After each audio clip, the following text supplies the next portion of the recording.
Boa noite, galera. Caramba, cheguei depois de todo mundo. Já chegou atrasado, cara. Cheguei atrasado. Tava todo mundo esperando já. Show de bola. Cleiton. Bora lá, galera. Hoje é o nosso dia de falar de administrador Salesforce. Assunto de administrador Salesforce.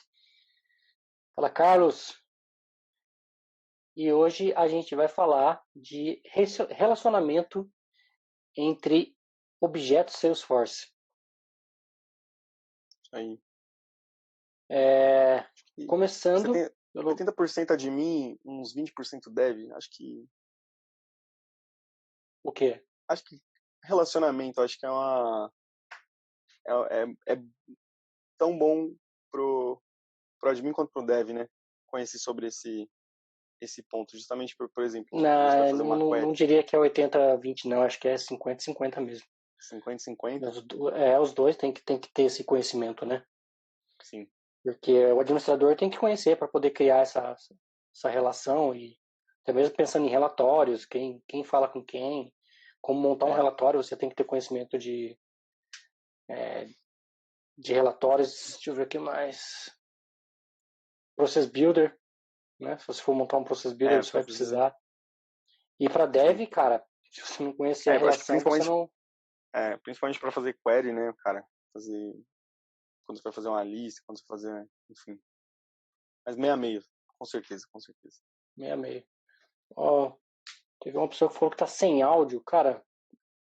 Tenta aumentar o seu volume aí, porque aqui tá tranquilo. Tem mais alguém com problema de áudio aí?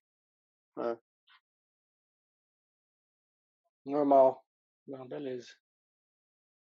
Qualquer coisa, cara, fecha o Instagram e abre de novo e vamos lá. Bom, então, o primeiro exemplo que a gente tem seria um lookup simples, né, de uma relação de 1 para N, né? 1 para 1. 1 para 1. Então, dá um exemplo aqui de um objeto de cidades. Então, tem um objeto com o nome de todas as cidades e eu tenho um objeto vagas. E uma vaga está em uma cidade. Então, para cada vaga, eu aponto ali para qual cidade ela se refere. Então, isso seria um relacionamento de lookup. O importante do relacionamento de lookup é, se eu excluir o meu objeto filho, no caso do exemplo do Fernando, a cidade, vagas, né? Vagas. Vaga, se eu excluir o meu objeto, meu registro vaga, o meu registro cidade não é excluído. Exatamente. Então, um não tá um não digamos, conflita com o outro, fortemente, né? Fortemente amarrado com o outro. Uhum. Boa. E cada um pode ter a sua regra de compartilhamento, né? Diferente, né? Sua segurança diferente. Sharing settings configurado diferentemente. Isso aí. Outro relacionamento que a gente tem é o master detail, que é quando é 1 para N.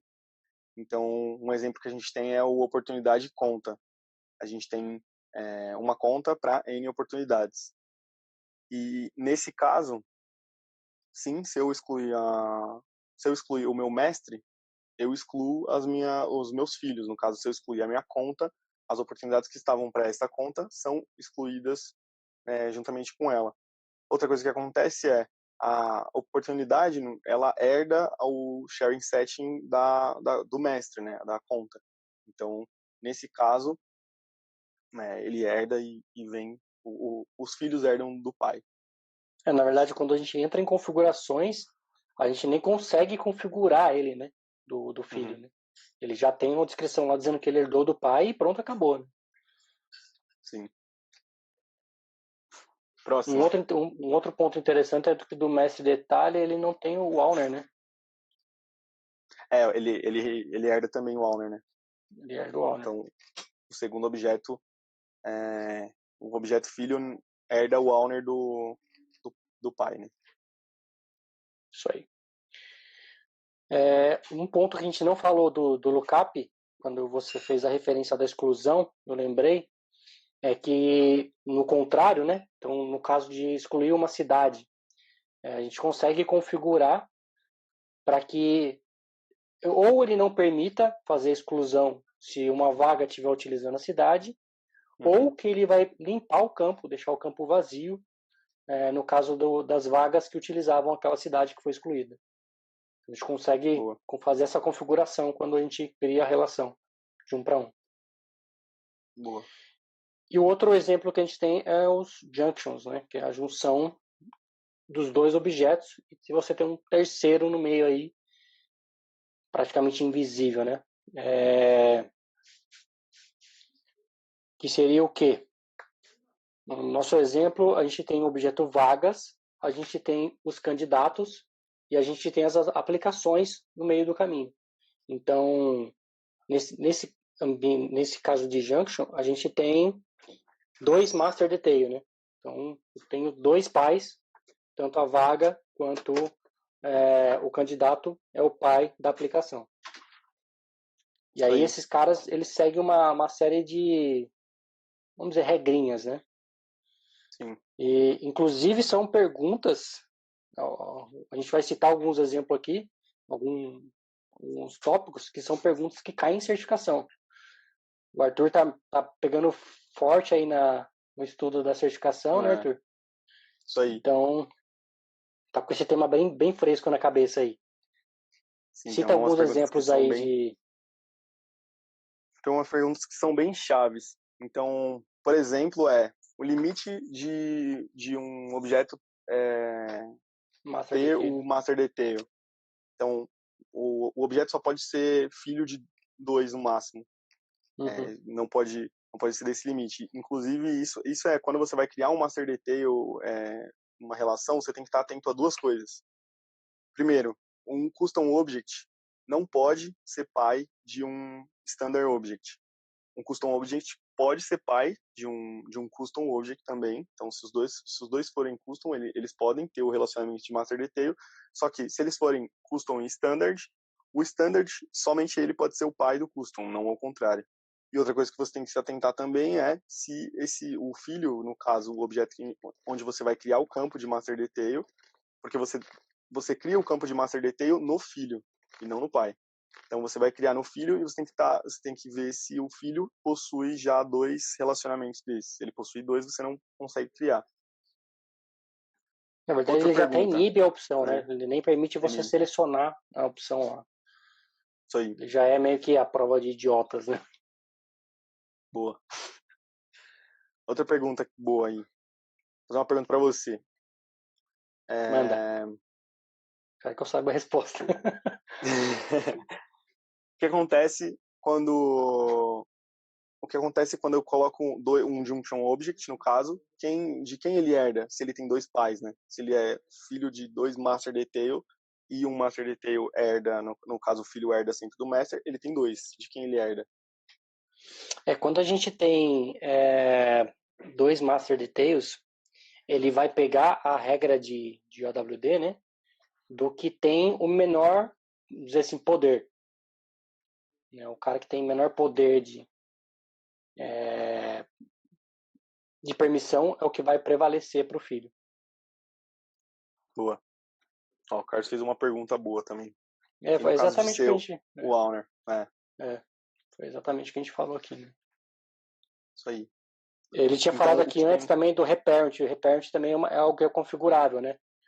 Quando eu faço um relacionamento de 1 para 1, voltando lá para o lookup, nosso primeiro exemplo, eu posso falar que ele pode ser trocado ou não, né? E o Guilherme falou, podem haver junctions objects com lookup, mas não é recomendável e nem muito usual. Verdade. É uma das perguntas que eu ia fazer também pro Fernando. Se era possível. Boa. E aqui o mais restritivo. Agora uma pergunta para você, hein? Manda. Tem. O que acontece se você deletar o pai de um objeto de junction? Se eu deletar o mestre, né? O mestre, ele vai para Recycle Bin, no caso a lixeira, e é isso. Fica lá. você consegue acessar, né? Inclusive tem um post seu sobre isso para você acessar a lixeira, mas a princípio, quando você exclui o mestre, ele a vai para lixeira é um dos recursos, né, abrindo um parênteses aqui bem grande, né? Que não faz parte do que a gente está falando, mas a lixeira é um recurso que ainda não chegou, teoricamente, no Lightning, né? Mas como o Carlos até diz, né, a gente tem que se focar sempre nos recursos que o Lightning traz, não no que ele não tem, né? Mas o Lightning existe uma alternativa, um meio de contorno aí. E, então, para quem sofre com lixeira no Lightning, tem um post no blog. Se você jogar lixeira na busca lá, você vai achar como colocar ele de forma até bem agradável para o usuário. Isso aí. Pô, uma coisa que você tem que ficar atento também, e essa pergunta com certeza cai, é quando você tem um mestre, um relacionamento de mestre-detalhe, e você vai passar é, você vai passar esse mestre-detalhe para lookup. O que você tem que estar atento, né? Ou ao contrário, se você tem um lookup e vai passar para um mestre. Então, você tem que estar atento. Se existem campos dentro do lookup que estava vazio, principalmente. Se tiver vazio, ele nem vai deixar, né? Ele não vai deixar você prosseguir. Ele vai deixar você prosseguir, isso aí. E acho que é isso. Acho que tem. E o número de registros. O número de registros do número objeto de filho. Relações, né? De relações, isso aí. Boa. Isso. Se você já tiver estourado o limite, ele não vai deixar você fazer a troca pro terceiro, né? Sim. Sim. Boa. Verdade. Não tem mais pergunta aí, galera? Uma dúvida, pergunta?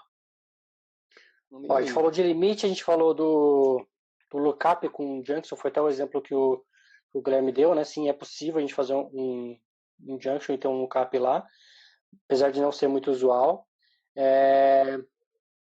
O que acontece se a gente mudar o relacionamento foi o que você falou agora, né? Uhum.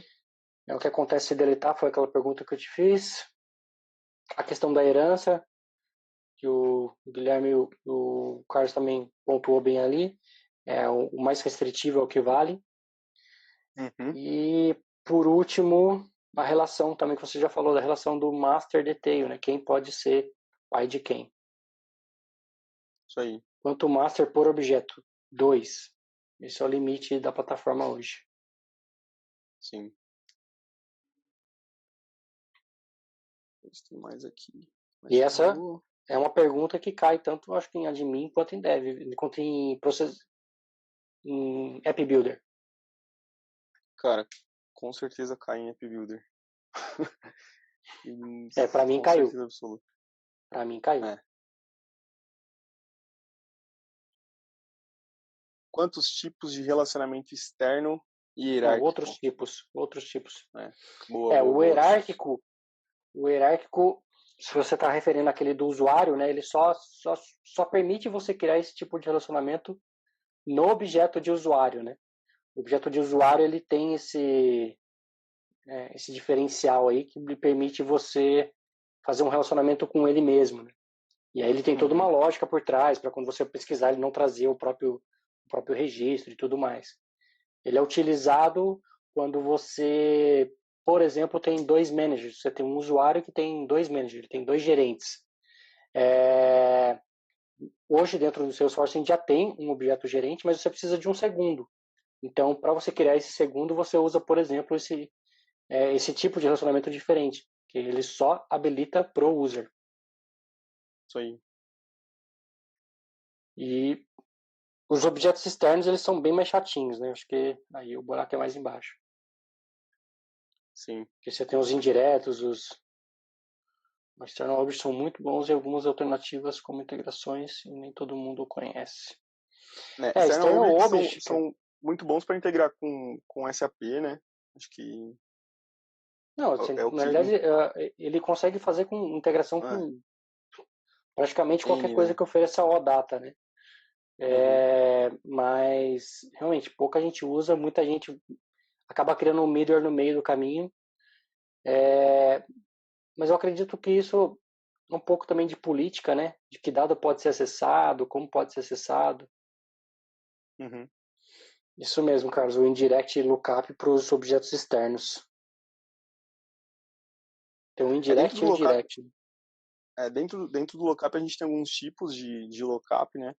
O optional lookup, que são relacionamentos, que aí variam um pouco, required lookup também, que aí variam um pouco. Então, por exemplo, o optional lookup você quer fazer um relacionamento, você tem um relacionamento de oportunidade de conta, só que você pode também acessar outras contas, você sendo o owner, você quer ver essas outras contas também. Então você tem o optional lookup. Não sei se eu consegui Não consegui desenhar bem. pegar a ideia, não. Eu não consegui pegar a ideia, não. Ela ficou abstrata na minha cabeça, cara. Pensar. Porque eu não tô conseguindo buscar um caso. Você já usou algum caso com isso? Não, porque você está querendo dizer quando ele é obrigatório ou não? Não. Quando é optional lookup. Ah, entendi. Eu me lembro disso, mas não sei dizer para você no detalhe, cara. Mas Caraca, vou ficar de... perguntinha de certificação isso daí. Vou ficar de desenhar isso daí. esse processo e aí eu trago para vocês, cara. Porque na minha cabeça tá abstrato.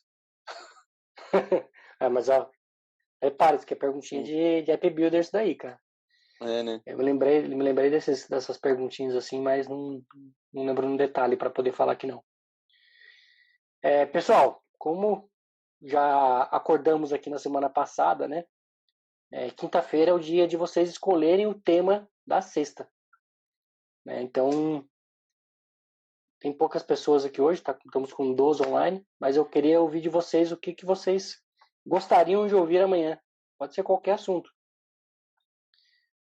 Admin, dev, por favor, queremos ouvir sugestões.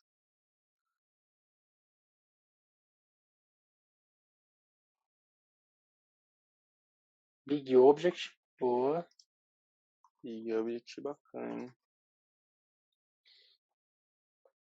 Quem mais? Qual o tema, Guilherme? William, sugestões? Érica? Kaique, tá aí quietinho. MuleSoft. MuleSoft. Já estava na nossa lista, né? Boa, Irã. Qual o assunto de dev, William? Queremos temas.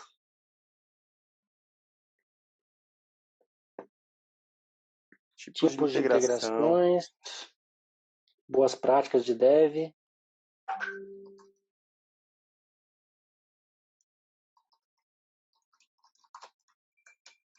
Tableau.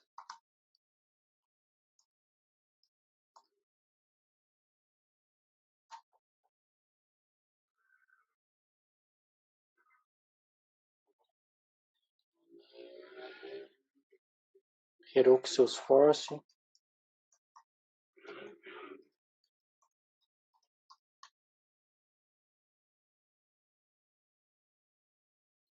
Boa. Como dar o primeiro passo após a certificação.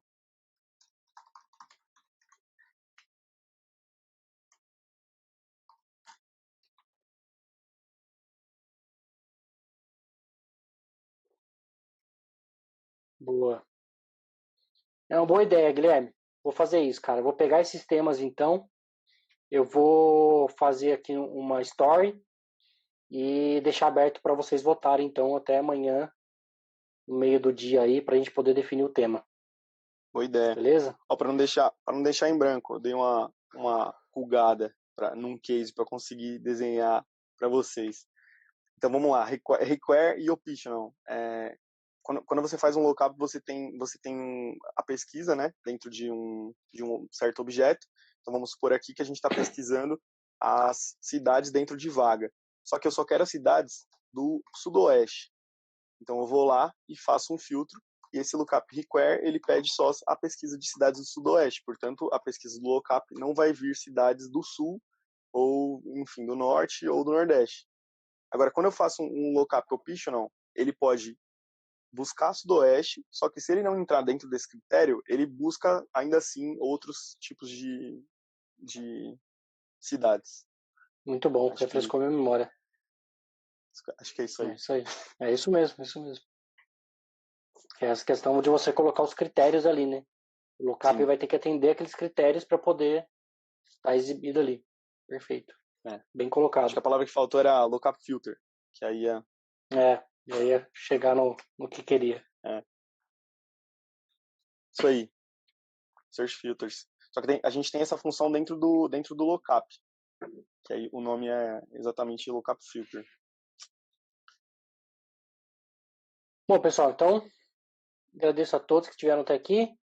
Eu vou fazer aqui uma story, então, com alguns dos temas falados aqui para a gente poder discutir aqui amanhã. Aí vocês fazem uma votação do tema que vocês querem escutar amanhã, beleza? Valeu a dica, Guilherme.